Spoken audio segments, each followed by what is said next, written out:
La France et l'Arabie Saoudite unis par les liens sacrés des ventes d'armes. D'après le rapport au Parlement 2017 sur les exportations d'armement, sur la période 2007-2016, Riyad était le deuxième client le plus important de la France après l'Inde.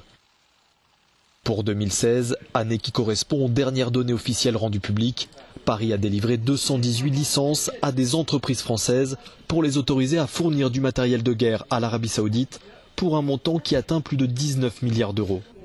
Mais ces ventes d'armes posent question et les ONG tirent la sonnette d'alarme. Le mois dernier, Amnesty International a mis en cause leur légalité dans cet avis juridique commandé à un cabinet d'avocats. Certaines des armes vendues par la France seraient utilisées par l'Arabie Saoudite dans la guerre qu'elle mène au Yémen depuis 2015 contre le groupe armé Houthi.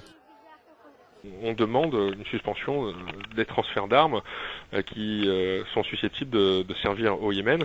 Et s'il y a transfert d'armes, qu'il y ait des garanties juridiques permettant de s'assurer que les armes ne serviront pas au Yémen.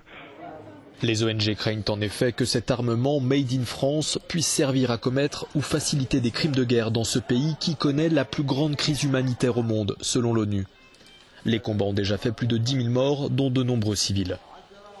Le Parlement européen ne cesse d'appeler à un embargo sur les ventes d'armes à l'Arabie Saoudite. Plusieurs États européens ont suspendu leur transfert d'armes destinés à la coalition menée par l'Arabie Saoudite au Yémen, mais pas la France.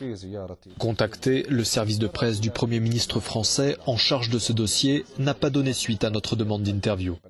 Il faudra donc s'en tenir à la communication officielle selon laquelle les ventes d'armes contribuent au rayonnement de la France.